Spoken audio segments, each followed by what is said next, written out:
Shut up. Okay. What's up? Shut up. Okay. What's up? What is up, guys? You're listening to the MFCEO Project. I'm Andy. I'm your host, and I am the motherfucking CEO. Guys, if this is your first time, welcome. Just to be clear, you don't have to be an actual CEO. You don't have to own a business. You don't have to do anything. This podcast is about business. It's about life. It's about bringing the idea of you being in control and being the CEO, actually the motherfucking CEO of your own life. We are all our own person. We are all in control. And this is about raising awareness to that fact that you have to take responsibility for your life. Basically, it's about being a badass motherfucker. So, before we get started, I'd like to introduce my hosts, my co-host, Vaughn, the Impaler, Pastor Vaughn. Some of you guys know him as Von Diesel. What's up, dude? I'm going to start calling you top 20. Or no, really, I'm going to start calling you top rated. Top rated? Top rated. Yeah. That's my new nickname for you. You know why, of course. Yeah. Yeah, so those of you who don't know this, Kelsey, you know this, right? Oh, so yeah. Andy was recently named one of the top 20 influencers. Motivational influencers. Yeah. I think I saw an article of about the entire Milky Way. Yeah. Yeah.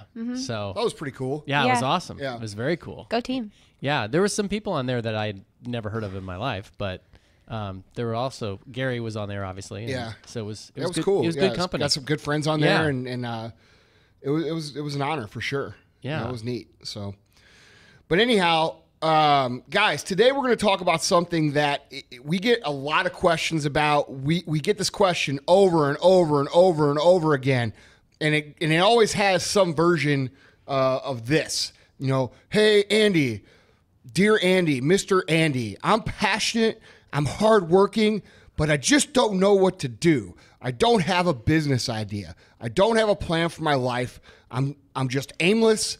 I'm purposeless, and it's killing me. And we get 50 fucking emails a day that say some version of that. Okay, so today what we're going to talk about is what to do when you don't know what to do. Right. All right. We get this question so much, and it's like, it's a very frustrating question for me because on one hand, I want to say, dude, if you can't figure out what to fucking do, you're not a fucking entrepreneur. Go to fucking school, get your degree, go get your 50 fucking K a year, and shut the fuck up. Because entrepreneurship has become such a overhyped, pursued thing in today's society. You know, everybody that has a motherfucking cell phone thinks they're an entrepreneur. Okay, maybe, but in reality, are you?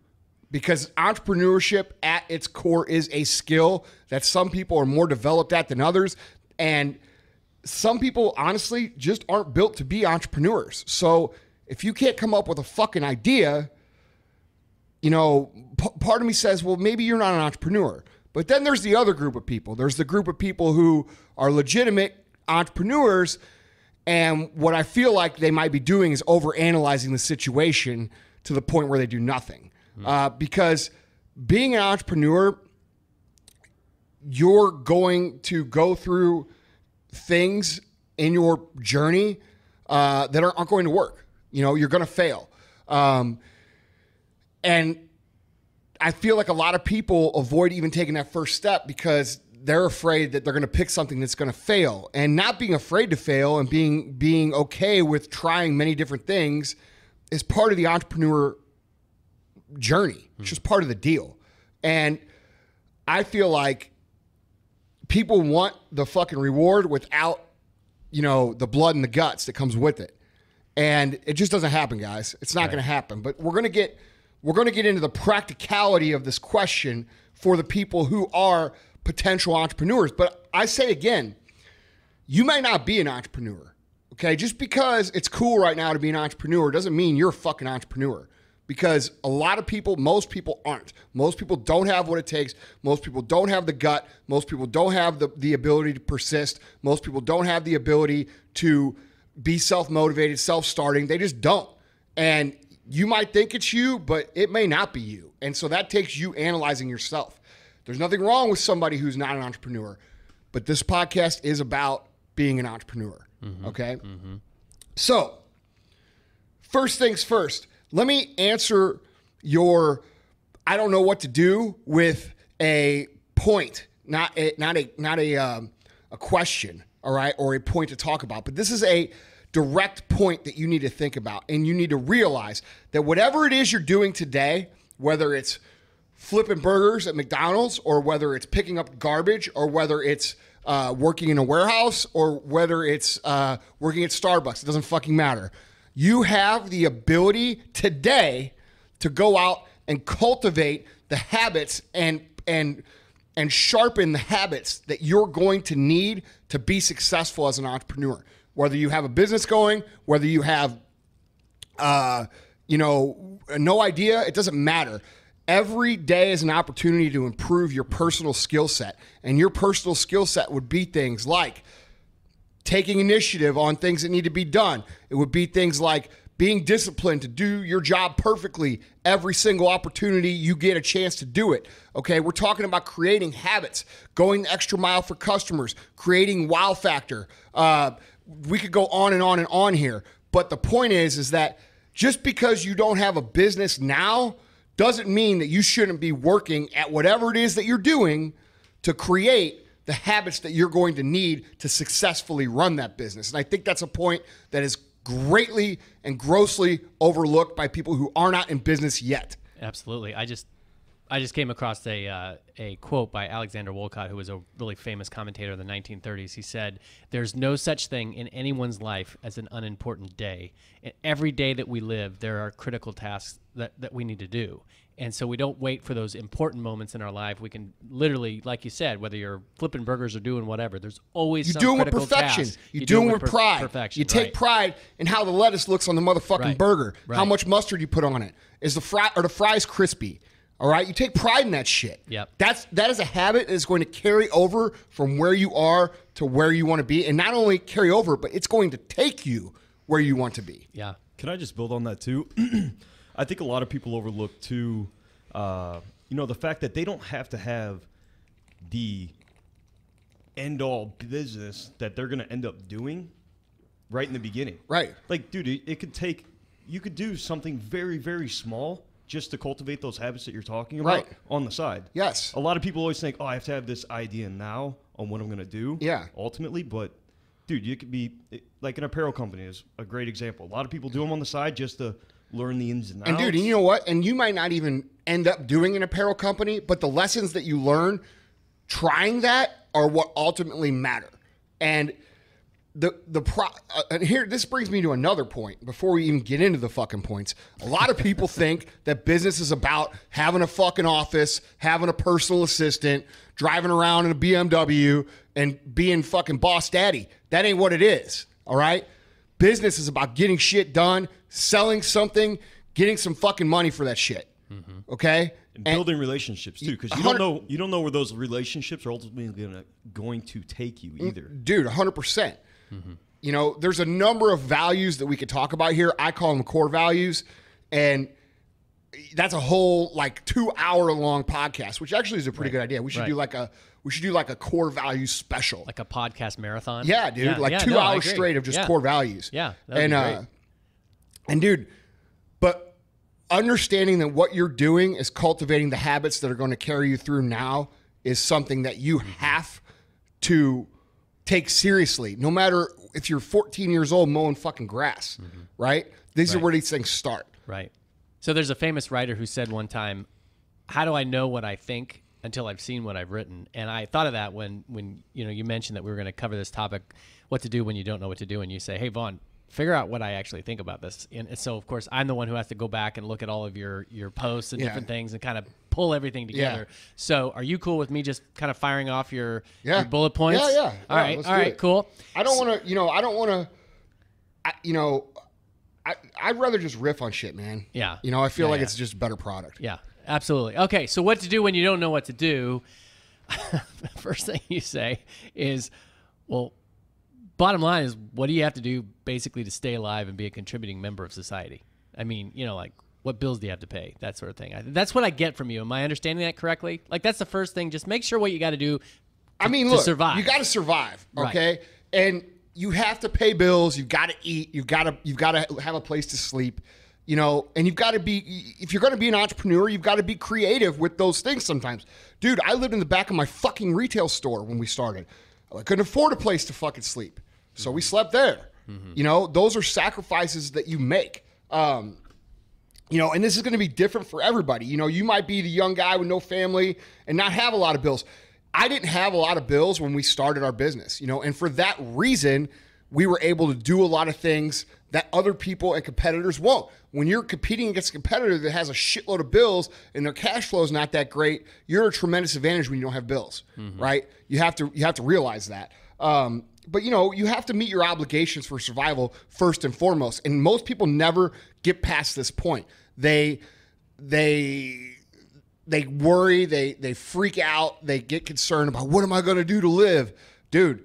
You're going to have to fucking downsize your shit. Right. All right. If you're just beginning, you're lucky because it's not going to take anything for you to feel like you're downsizing. You're just going to go do it. Right. But let's say you're 30 years old and you're used to making 60, 70, 80 grand a year or 100 grand a year, but you want more, right? Right. Let's say it doesn't matter what you're making. Let's just say you want more. You want to start a company. Guess what? You're going to have to fucking downsize your house. You're going to have to downsize your bills. You're going to have to drive a fucking shittier car. You're going to have to make sacrifices. Right. Just the way it is. You're going to have to be uncomfortable. Nobody likes doing that. No. And that point keeps people from ever taking that step. You're comfortable going to your neighborhood watering hole and having beers 4 nights a week and hanging out with your bros and spending, you know, that extra $500 entertaining yourself. And you don't want to lose that. So you don't ever step up where you could spend, you know, $5,000 a night and it won't fucking matter. Right. This point really needs to be teased out and parsed though, because you know there's going to be the asterisk hole who uses you know what? that as fuck those people. I know, but let's just play the game for a second. Many people are going to hear you say this first point and go, "You're right, Andy, and I'm taking responsibility for my obligations, and that's why I can't live the life that I want to live. I can't do what I need to do because I can't leave this life." That's the bullshit side of that answer. Right. The real answer is no. You cut all that shit out that makes you happy right now. You fucking bite the bullet. You do what needs to be done to better yourself.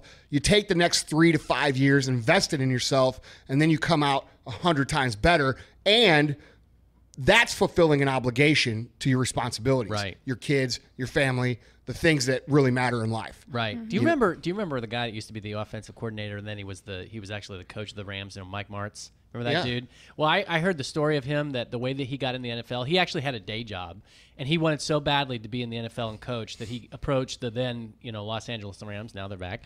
But he basically said, "I'll work for free." But what he did was, and his wife had to agree to it, but she was cool and she worked, but he worked for free and worked all these other jobs, and they basically had a terrible life. I mean, how you define that's in the beginning. I get it. Yeah, it was hard.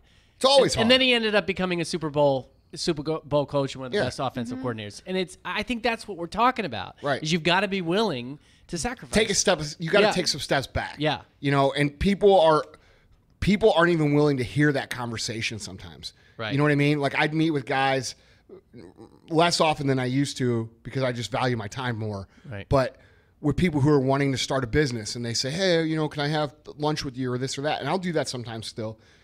And the first thing we talk about is, the reality of that struggle. And so many people are just like, I can see it in their fucking face. Like they're not willing to do it. Right. You know what I mean? And I know within 5 minutes that they're not going to do what it takes. Right.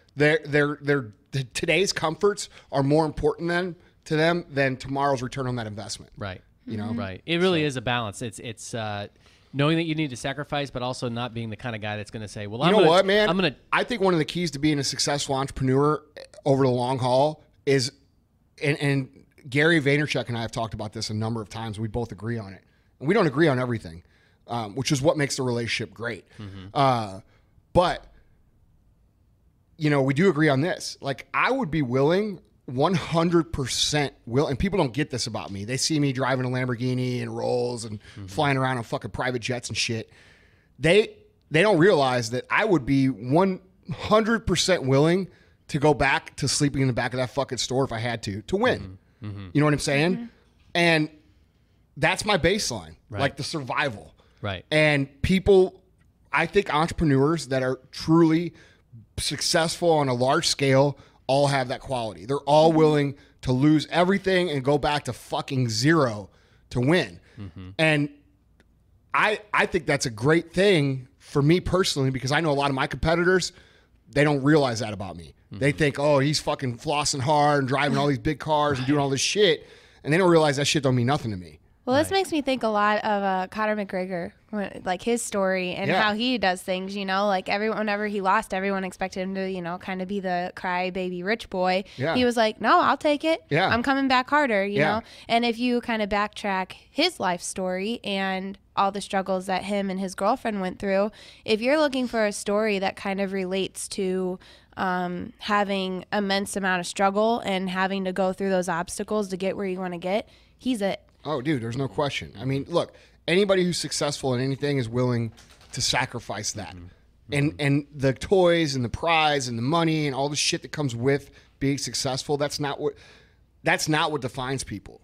You know, it just doesn't. And successful people understand that. It's a common misjudgment, I think, of people to look at success, quote unquote, I'm raising my hands in quotes, successful people and think that like all that shit is what makes them tick. It has nothing to do with it. You know what I mean? Absolutely. I don't give a fuck about it. Yeah.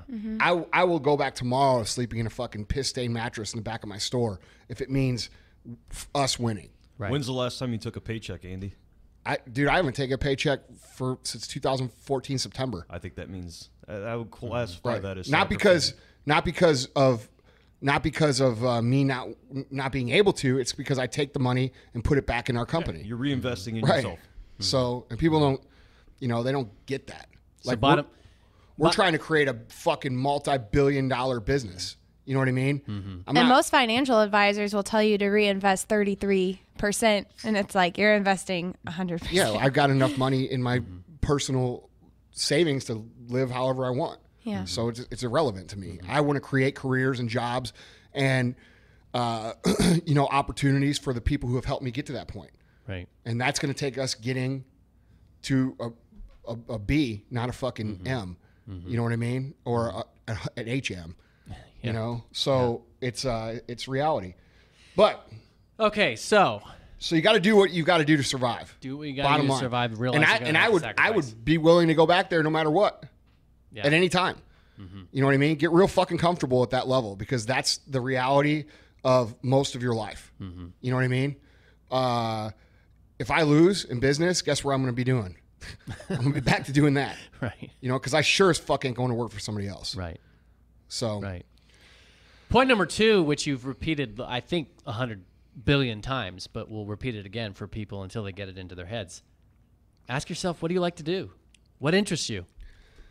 you know, that's like a hot button, right? You know, everybody likes to talk about their passion. They like to talk about, because passion's like right next to entrepreneurship is like the phrase follow your passion. And people are so misunderstood and confused about what that fucking means. You know, it doesn't mean like if your passion is fucking, you know, Call of Duty, to sit in your underwear in your parents' basement and play Call of fucking Duty. Right. You know what I mean?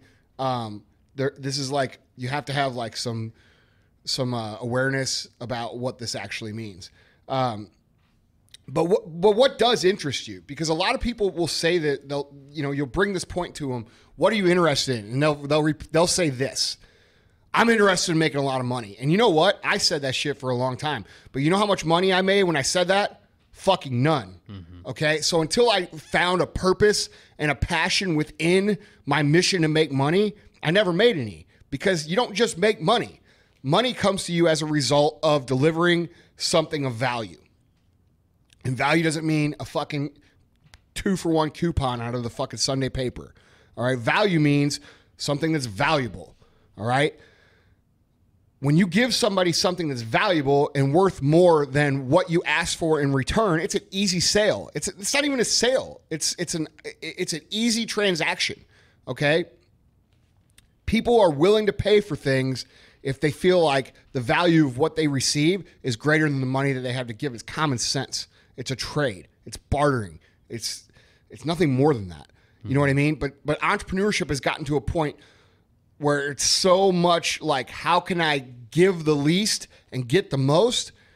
And people are smarter than they ever have been. You know, we have more educated consumers. We have more people that understand business. We have more transparency, more information, and we have more finely tuned bullshit detector than we've ever had before. So companies that use that strategy, how do we give the least and get the most, are getting weeded out by companies who give the most and ask little in return. And that's just the reality of business.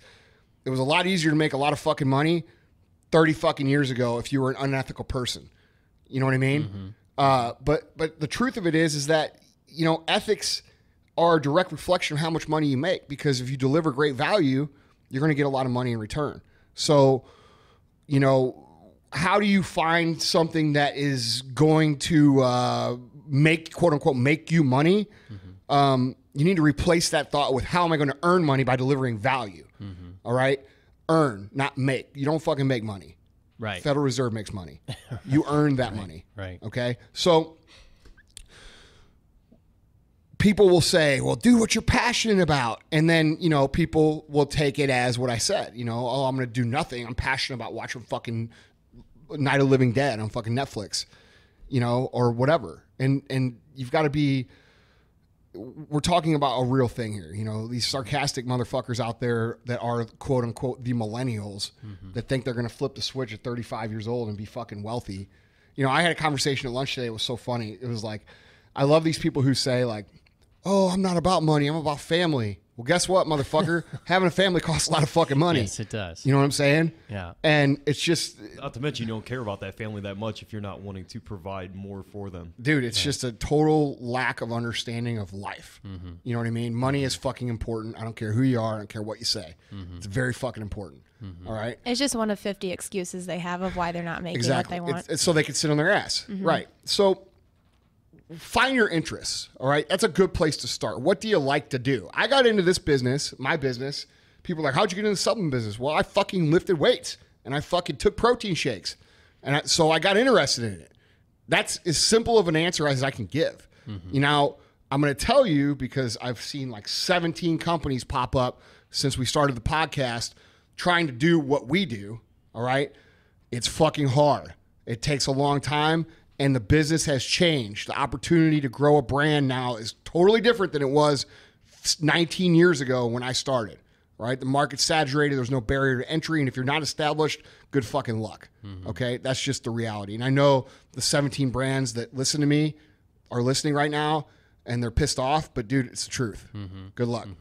I love that you said it was hard, though, because... It's really fucking hard. Right. Which is why it's so important that you're doing something that you have some sort of enjoyment. Because if you don't like because, dude, if you don't have the interest in whatever it is, you're not going to make a lot of money in it for at least 3 or 4 years, probably. Right. So the interest is what drives you from quitting. You know, it's what keeps you going. It's the passion for doing the work that ultimately is what, you know, like for us, like when we weren't making any money, we got rewarded in other ways. Like, people would come in and they would lose like 100 fucking pounds. Well, that's rewarding work. You know, like when you see somebody and then 6 months later they're down 80 pounds, and they're telling you how it saved their life and this and that. There's a reward in that. Right. You know what I mean? And what, you know, for me, the first 10 years of business, I focused on making money as opposed to focusing on creating those results. When I switched my focus to creating those results, guess what happened? We made money. Right. Okay. So, you know, finding something you're interested in, and people will say, well, dude, I'm interested in, and I always use the excuse of butterflies because I can't think of anything like less interesting. I can't tell you how many emails we've gotten of butterfly stores. Yeah. People send us links all the time. Yeah. Well, dude, but the thing is like, it's a real thing. Like, or like, Right. dude, we got bulldogs, right? You would not believe the amount of people that make a living selling bulldog shit, like blankets, pictures, collars, coffee mugs. It's a cult. Dude, it is. But anything's like that. Yeah. And that's the point. People don't dig enough into their interest to figure that out. And with the internet today, it's very, very realistic to create a living doing something that you're passionate about in a very, very small niche market. You know? So you have to ask yourself, what are you interested in? Can I give an example? Yeah.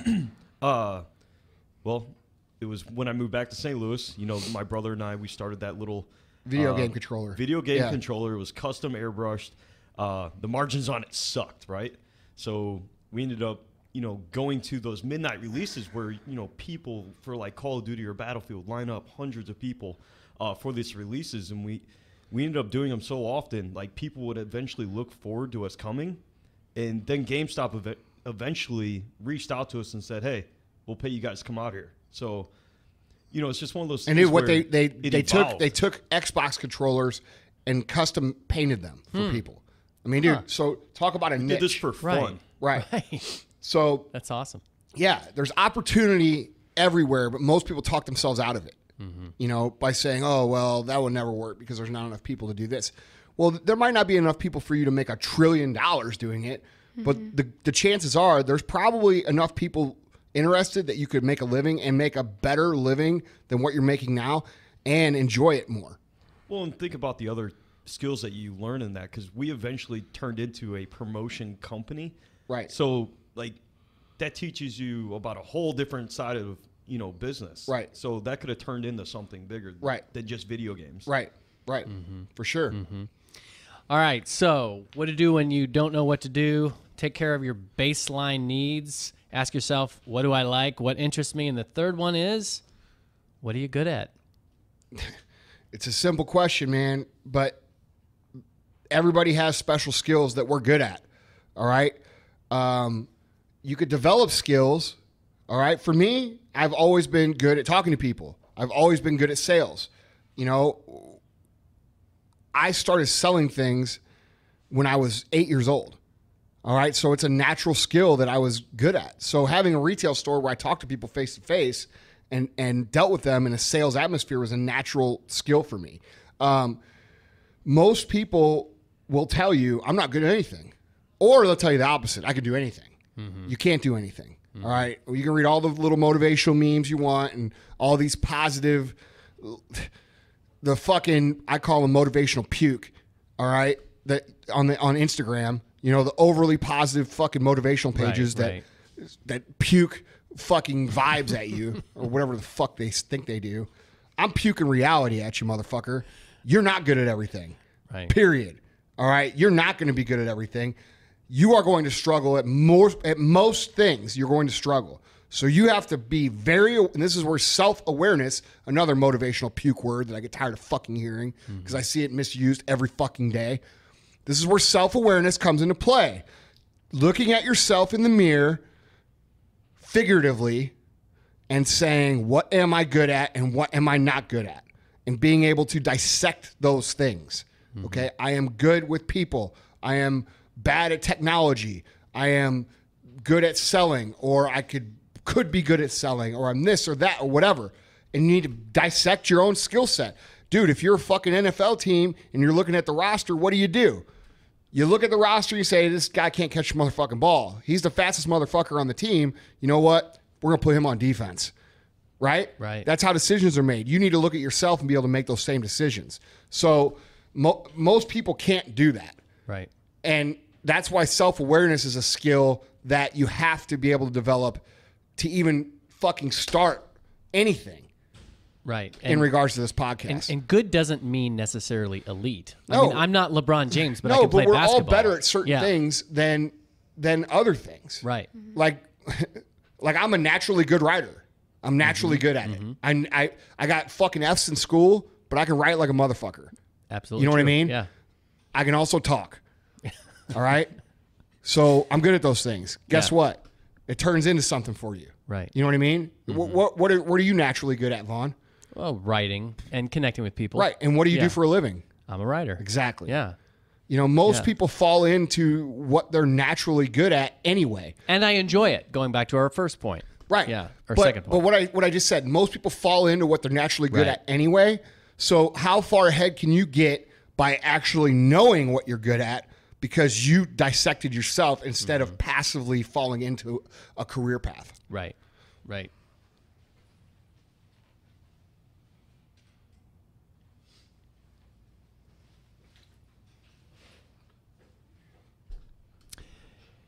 Okay, so those are some pretty basic basic questions to ask yourself. What do I like? What interests me? And what am I good at? But the other question that I think goes along with something you say again and again and again about being a problem solver is the question, is there a need in the world that I'd like to help meet? Is there something wrong with the world that I'd like to help make right? I mean, dude, this is, I think most people miss this 100%. You know why? Because I think most people are inclined to whine and cry and bitch instead of being inclined to solve a fucking problem. All right? All entrepreneurs are great problem solvers. Mm-hmm. Maybe you think there needs to be more cable TV options, okay? Maybe you're concerned with the 19 million refugees in the world, all right? What makes you annoyed? What pisses you off? What do you think needs to be different? Those are the opportunities that you need to pursue and the ones that you're passionate about changing, all right? When I go to a restaurant, I could barely enjoy myself because I am service-oriented to a point that it's obsessive, all right? And if any of the guys that work for me will tell you the same fucking thing. They work here if you work here for 6 months, you will not be able to go to a restaurant and enjoy yourself because you will see how terrible and how bad most restaurants' service are and how much opportunity they miss to make a huge impact with their customers. Mm-hmm. They just don't fucking care. Mm-hmm. And it drives me insane. So I'm passionate about service. I'm passionate about creating loyalty. I'm passionate about being loyal. All right? Those things piss me off when I see them not happening. So what do? I become the best person I can at that inside my own model to the point where, dude, our service fucking shits on everybody else's. Mm-hmm. And anybody who fucking wants to compare, bring it on. Because I know that's a fucking fact. All right? Mm-hmm. We know what the fuck we're doing. And the reason we know what the fuck we're doing is because I have picked apart every fucking business from 20 years ago. Every fucking transaction that I've had is not a transaction. It's an opportunity to learn. Mm-hmm. You know what I mean? And I care about that shit. Mm-hmm. And I have instilled those values in our company, in our people, and they care about that shit. And that's why what we do works. Now, it could be other things for you. You know, like I said, it could be the 19 million refugees. You could have a different sort of passion that pisses you off. But the problems and the opportunities are linked together. And that's what you have to understand is that when you get mad about something or irritated, instead of getting irritated or mad, why don't you think about what it would take to solve that? And then you have an idea, right? Mm-hmm. I think what's amazing is that everybody's always talking about, follow your passion, follow what you love. You're actually saying, yeah, okay, that's part of it. But the other part of it is follow what you hate, follow what makes you angry. I think there's opportunities in both. Yeah. Some people pick to go down a road they're like passionate about. Mm-hmm. Some people pick things that annoy the fuck out of them. And I think the biggest entrepreneurs in the world do the latter rather than the former. For example, look at Elon Musk. Elon Musk isn't trying to create businesses. He's trying to create products that solve issues, right? Mm-hmm. That he's passionate about. All right, he's one of the most successful entrepreneurs ever. Mm-hmm. Created PayPal. Now he's got Tesla, SpaceX. These are big problems in the world that he's trying to solve. And there's opportunity in those issues every day. Most people just get so annoyed and so wrapped up because we live in a culture of complaining as opposed to solving issues that they can't see the fucking opportunity that's right in front of their face. Mm-hmm. Mm-hmm. So I think people do both. I think the better entrepreneurs focus on the problems to be solved. I think there's bigger opportunities there. I think if you want to make a living, you can focus on your passion. If you want to make a fucking empire, you focus on solving big problems. Mm-hmm. That's a great statement. So number 5 is actually one of my favorites because when people say, Andy, I don't know what to do, I just don't know what to do. That's such a passive mentality. And I think everything about this podcast and this whole brand is be active, take initiative. And one of the things that I know you say again and again is if you don't know what you like or what you're good at or what problems needs to be solved, start exploring. Well, if you don't know that you're good at riding a bike, are you going to at least try to ride the bike? Right. You know what I mean? Right. Most people won't. Most people will assume they're not going to be good at it, so they do nothing. And they let life and the expectation of society consume them, guide them, and direct them into a life that they never even intended to build for themselves. Because they were afraid to figure out if they were good at something or if they were bad at something. It's okay to be bad at shit. And if you're not actively willing to be bad at things, you're not going to be a very successful entrepreneur, right? It's just impossible. It's part of the process. And we talk about this, dude, it's so overplayed in the motivational world right now about, you know, I never lose, I only win or I learn. But it's true, right? And that's how you have to look at it. So when you're somebody who doesn't know what you're good at, dude, go out and do shit. Right. Get off the fucking couch, get away from your motherfucking phone, go out and try some shit, see if you're good at it. Right. You know what I mean? It's really simple. And true confessions, I'm guilty as charged. There are a lot of things in life that I feel like I know myself pretty well, that I'll just say, well, I know I wouldn't enjoy doing that, or I know I wouldn't be good at that. But you really have to tell that thought in your mind to shut up and just plow forward, because you really don't know until you do something. It's 100% you know? true. And older people are extremely guilty of that. Yes. Younger people are way more likely to try the new thing. Older people, you know, 40, 50, 60, you're like, oh, you know, I already know from all my worldly experience. Right. First of all, how much ego does it take to fucking think that? Right. All right, let's be real. They're big fucking egos that they have from being old. This is why old people do whatever the fuck they want, you know, and they know, quote unquote, know everything. Won't let them fucking do anything. So what do? They get the same shit they've always been getting. Right. You know? Absolutely. And a point that I really need to stress is that so many people sit around waiting for passion before they act. And I think it's the exact opposite, is that you act and that action creates passion. You act, you commit to something, and if it's the right thing, if you're meant to do it, then that passion will come as a result of the action. But it's like, I mean, it's kind of a cheesy analogy, but even in marriage, you could 100% create momentum in any area you're looking to create it through action. Right. 100%. Right.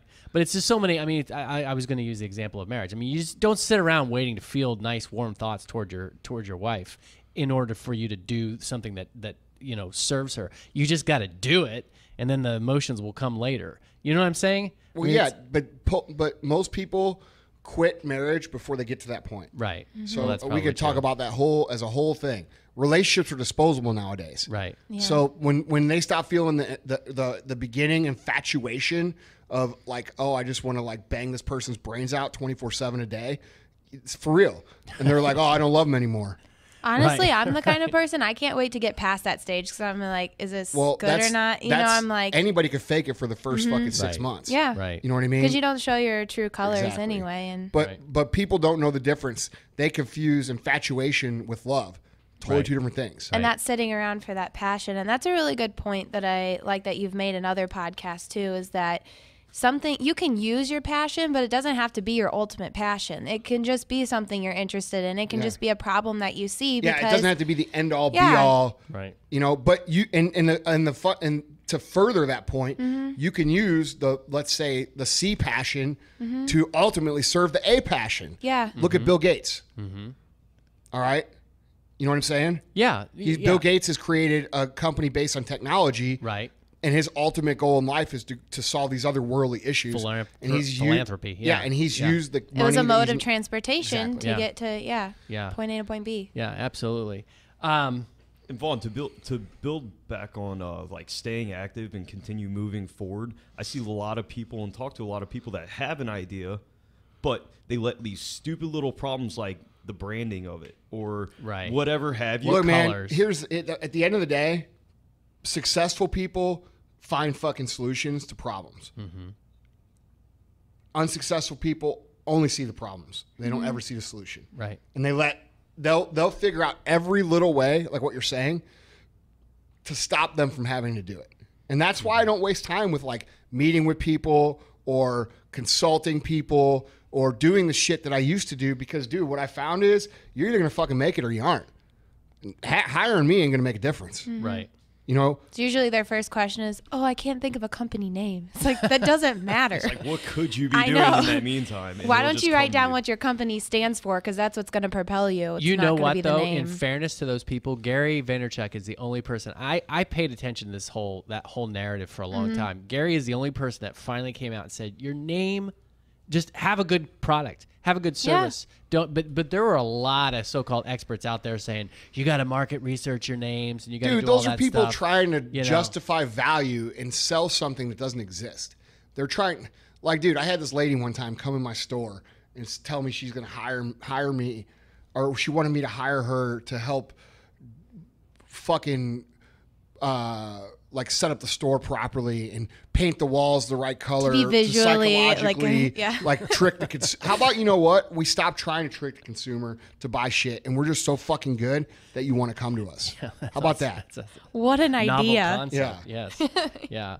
Okay. So next point, and I know that oh gosh, another whole podcast could be on this, but just start changing the way you think. I mean, that whole concept is in almost Look, everything I'm just you gonna write. hit this up real quick because I could hit on this forever. But dude, most people, like I said a minute ago, see only the problems. They complain, they bitch, they whine, they consume negative things all day long. Look at what you observe on Facebook. Look at what you observe on Instagram. Most of it's negative. Okay, most of it's not positive. Listen to what people say to you through the day. I would bet that over 50% of the things that go in your ear during the day are gossip. They're wasted information. It's things that are negative and things that you don't need to move forward. So you have to consciously take control of how you're thinking. Two ways, and there's you know, there's things that we could talk about here, like the law of attraction, you know, visualization, blah blah blah blah blah blah blah. I'm going to tell you, for sake of summarizing this point, the two things that helped me change the way I think the most. All right, one was I associated I start my day with thoughts of gratitude.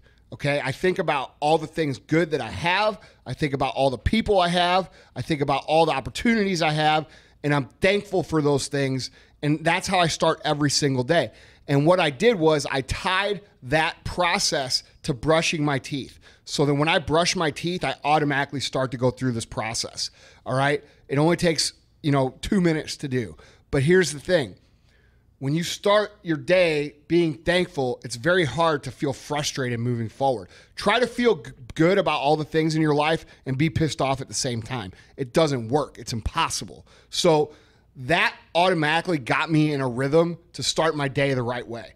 You know what I mean? Mm-hmm. I didn't wake up frustrated because, like, dude, when you're not making any money and you owe all this money and your business sucks and everything, quote unquote, sucks, it's easy to get in a rhythm of everything sucks all the fucking time and let those negative thoughts drown you. So you have to train yourself to actively be in control of those thoughts. So being grateful for, what I did have changed my life 100%. I started doing that in like 2007. 3 years later, I was a millionaire, period. Mm-hmm. The other thing I did in 2007 was I started visualizing before I went to bed. Okay, so the last thing I did before I go to bed was to envision myself living the life that I want. Now, this doesn't mean think about how you're going to get there. You have 18 hours a day to think about that. I'm talking about think about the result that you want. And it can be material. It can be, for me, I would drive up to the airport in my Lamborghini. I would click the door open. All right, the door, everybody knows Lamborghinis have vertical doors, so I could see the door go up in great detail. I would see the private plane. I would get out. I would walk over to the private plane. I would visualize people clapping for me, okay, and cheering and shit like that. Like in very, very detailed visualization. All right, this is in 2007. I had no fucking money. I owed $70,000 on my credit cards. Our company wasn't doing shit. All right, I had no reason to believe this shit was going to happen. But look at my life now, okay? This is what I fucking do. All right, the clapping thing, I fucking speak for part of my living. Right. What the fuck then would have given me any indication that that's something that would have actually happened? I didn't even fucking think about being a speaker or having a podcast or being a personality. That wasn't even on my radar. It just happened because I visualized this shit so much that the universe brought it in to be reality. It's the truth. And people that don't buy into this, dude, you're missing a fucking boat because it's just the way it is. But I'm not going to, we could do a whole nother podcast on that because I have a number of tools to talk about with that more than just quote unquote the secret, because the secret is like, it's like a coloring book for the fucking law of attraction. You know, there's just better tools for you to get into. Right. We can hit on that later. But yeah. So speaking of a whole nother podcast, we are on point 6 of 12 points, and I know that you have a very important meeting in about 15 minutes. So I'm thinking maybe we do a 2-parter. Yeah, that's fine with me. Okay. So let me to close out this part, the law of attraction. There's a book called The Law of Attraction by Michael Lozier. All right. It's a really ugly book. The guy did a terrible job designing the cover. It's got like a fucking goofy looking like stupid rainbow on the front. Like, it's just stupid looking. Did it draw your attention? Listen, no, it didn't. I actually read it off of recommendation of another book that I like, and they recommended it in that book. But dude, if you're listening, your book is ugly as fuck and you need to change it. But on the other hand, it's probably the most relevant and valuable book that I've ever read on the law of attraction, and how to actually utilize it. So Vaughn will put the link in the show notes to that book. The name of the book is actually The Law of Attraction? Yeah. Okay. I mean, dude, you'll know that when you see the cover, you're going to be like, dude, that's some ugly shit. I read it. Yeah. It's pretty. It's good though, right? It is good. It's great because it teaches you how to use it, not just tells you about this magical thing that exists. All right. But I'm going to tell you right now, I don't give a fuck how smart you think you are, because I'm a smart motherfucker. And I people tell me this shit, and I read this shit, and I'm like, yeah, right. This is fucking bullshit. I personally believe that the law of attraction, I don't care if people think I'm crazy or not. You know, people say, oh, you only use 10% of your brain. I think somewhere in that 90% that we don't use, there's some sort of metaphysical fucking purpose for our brains. Because, dude, I'm going to tell you, the good or the bad has been manifested out of my thoughts my entire life. And when you look back and realize and understand this process, you will 100% understand that everything that you have in your life, you brought into it with your thoughts.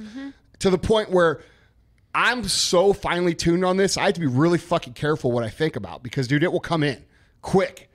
All right? And people right now, I know they're thinking, oh, it's so corny. No, believe whatever the fuck you want. Yeah, I know is that in 2007, when I started this shit, I was broke. I owed almost $100,000, and now I'm not broke, and I'm doing everything I fucking thought about. Every fucking thing. With no reason to believe that.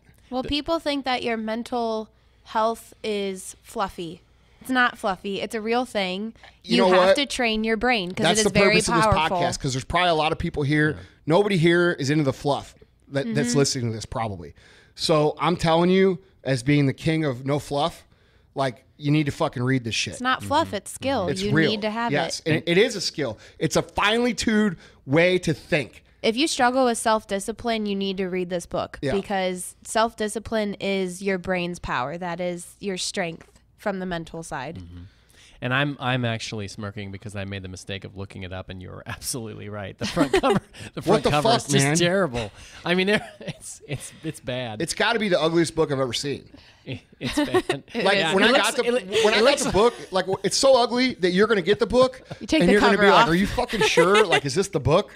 I like it. I Dude. want a T-shirt with that on it. Of course you do. So you can wear it with It's your like a little coral shorts. kaleidoscope that you used to look through when you were a little Dude, kid. it's just Oh terrible. my gosh, Yeah, it's it's pretty terrible. bad. Yeah, but clearly he's. But that's I mean, the book. It's Hey, man, look, I've read Yeah. 100 books on law of attraction. That's the best one because it's short, it's simple, it's to the point, and it'll keep your attention for the 2 hours it takes you to read it. Yeah. And it'll teach you enough to get it going. Yeah. So, Guys, before we close and before Andy wraps up, a very, very important thing that I really want you to listen to what I have to say here. In the next, we'll say 3 to 6 months, we have 2 very, very important things coming up, and I can't go into detail, but we've got a reveal of something that we're doing that's going to be here in time for Christmas, and then we've got, after that, probably by St. Patrick's Day, or we'll say spring break, there'll be another big thing going on that I can't tell you exactly what it is. But what I do want to really strongly encourage you is, if you have not already signed up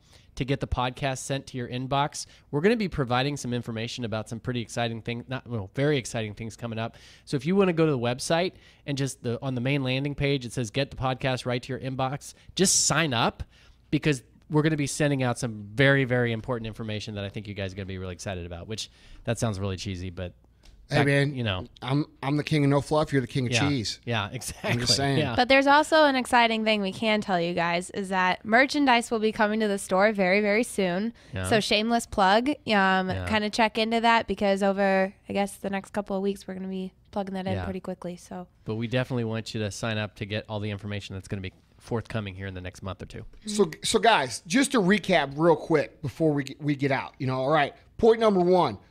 What do you got to do to survive? Point number 2, what interests me? Point number 3, what am I naturally good at that other people aren't? Point number 4, what problems do I see in the world? What need would I like to help meet? Point number 5, if you don't know what you like, you've got to go out and figure it out. So that means you have to get off the fucking couch and you got to go do shit. And point number 6, you've got to start changing the way that you think. We have a number of other points. This will be a 2-part podcast, like Vaughn said. Guys, take this shit to heart. This is reality. This is the truth. This is not some fucking bullshit meme on Instagram. You can use these tools. You need to put them in play, all right? And guys, do me a favor. If you enjoy the podcast, if you're a fan of the podcast, which I know a lot of you guys are, because every time I skip recording one, everybody freaks the fuck out. If you guys will please share the podcast, I would greatly appreciate that, okay? We don't pay, this isn't something that we earn money doing. Your ability to share is all that we ask. So if you love the podcast, please share it. I love you guys, and we'll see you next time. Shut up. Okay, what's up? Shut up.